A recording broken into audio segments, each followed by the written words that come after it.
Assalamualaikum warahmatullahi wabarakatuh.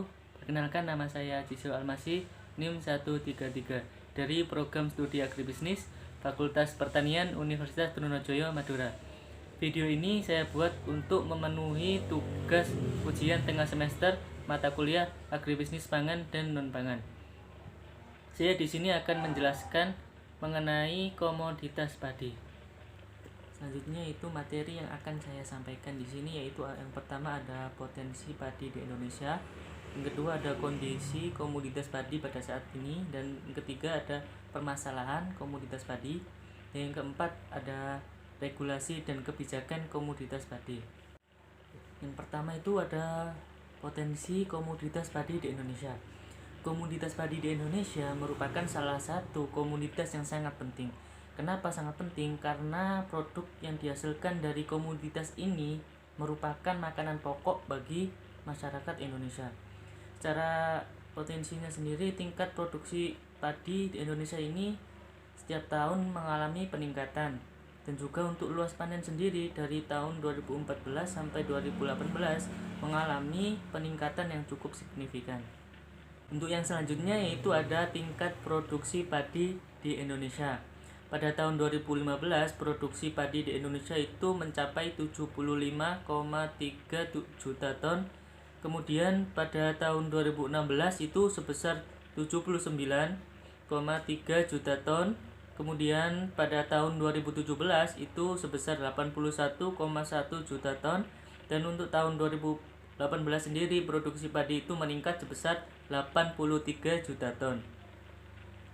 Ini terdapat 5 provinsi di Indonesia dengan jumlah produksi yang paling tinggi. Di antaranya yaitu ada Jawa Timur, Jawa Barat, Jawa Tengah, Sulawesi Selatan, dan Sumatera Utara.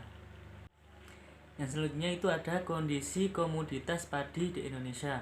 Yang pertama itu ada produktivitas tanaman padi dinilai masih belum seimbang dengan luas lahan tanaman padi itu sendiri.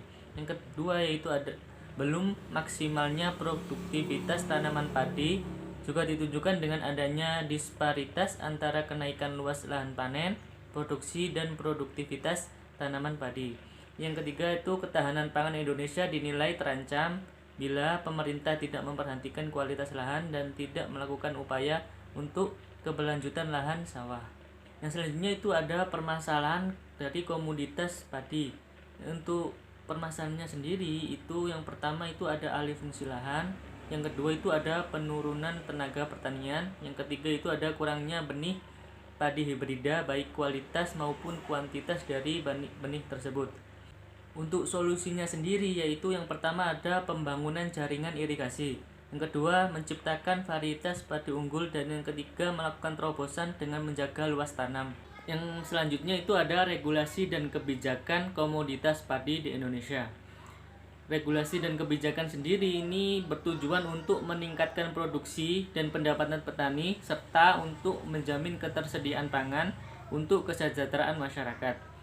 Regulasi dan kebijakan sendiri itu meliputi beberapa sektor, yaitu ada yang pertama sektor produksi, kedua ada pengolahan hasil, yang ketiga ada sektor pemasaran, dan keempat ada distribusi.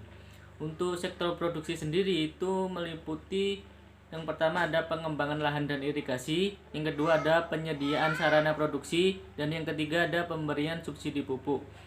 Untuk yang sektor pengolahan hasil sendiri itu yang pertama ada teknologi pengolahan, yang kedua ada pengembangan kelembagaan pasca panen, yang ketiga ada pengembangan jasa pengolahan. Untuk yang di sektor pemasaran itu meliputi yang pertama ada standarisasi mutu produk, yang kedua ada informasi pasar, dan yang ketiga ada pembangunan infrastruktur pasar. Untuk regulasi dan kebijakan yang di sektor distribusi ini, yang pertama ada intervensi sistem distribusi, yang kedua ada pengembangan transportasi, dan yang ketiga ada subsidi di bahan bakar. Mungkin cukup sekian penjelasan dari saya mengenai komoditas padi yang ada di Indonesia. Kurang lebihnya saya mohon maaf. Assalamualaikum warahmatullahi wabarakatuh.